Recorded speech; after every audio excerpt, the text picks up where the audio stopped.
Hey guys, it's Roscoe, and on the Space Catch today, the actor Stephen Furst very sadly passed away a few days ago due to complications from his diabetes. Very sad news. He first came to prominence, of course, in Animal House as Flounder, being, what was it, drunk and stupid, there's no way to go through life, son, which obviously that's been repeated in a few other films.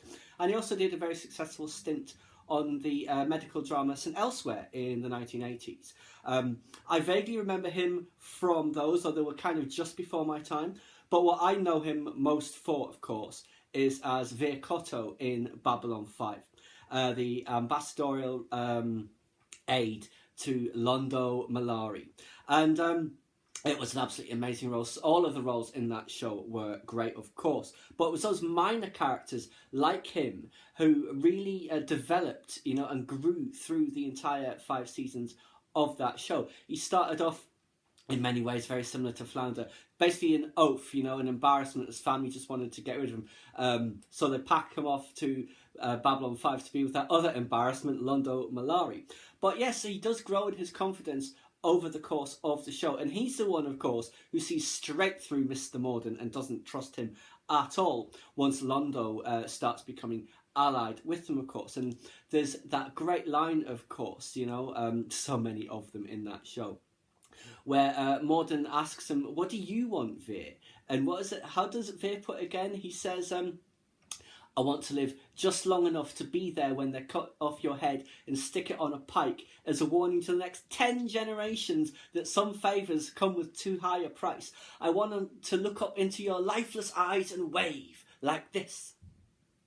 Can you and your associates fix that for me, Mr. Morden? Yes, that was brilliant. That was Vir's finest moment, of course, other than when he becomes Emperor, which that again was very amusing. It was the episode, of course, where Majel Barrett Roddenberry was in it as the wife of the late Emperor Turhan, and Londo wants to know, am I going to be Emperor? Is there anything I can do to avoid that fate? And because she is a seer, she'll be able to tell him.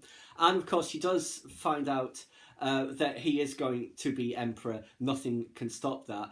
But then she turns to Vir and says, "You will also be Emperor." And they both turn and laugh at each other, him and Londo, briefly, saying, "We can't both be Emperor." He said, "No, one of you will become Emperor after the other is dead."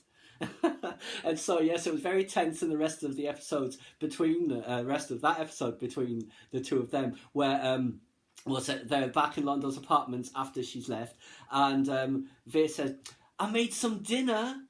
And Londo goes, "I'll order in." Said, "But I made your favourite spoon."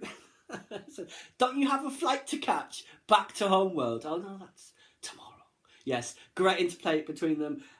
Awesome character, of course, Stephen Furst. You could see, so obviously he passed away because of his diabetes, the effect of that on him through the show. At the beginning, he was quite large physically, and I think he did get a bit bigger for a season or so, but he did really lose an awful lot of weight. Certainly in the 3rd and 4th seasons, he looked quite gaunt almost, but I mean, he was told he had to. He almost lost his foot and his leg because of his diabetes. So yes, indeed, it's a very sad loss that Stephen Furst has passed away. But he brought us an awful lot of enjoyment and pleasure in all of his roles, not just in Babylon 5, which of course is my favourite of all of his roles. He was also he took a brief sabbatical from B5 and was in, was it Misery Loves Company? A short-run comedy series of his own. Sadly got cancelled, but the good news on that was he came back to B5, which was great.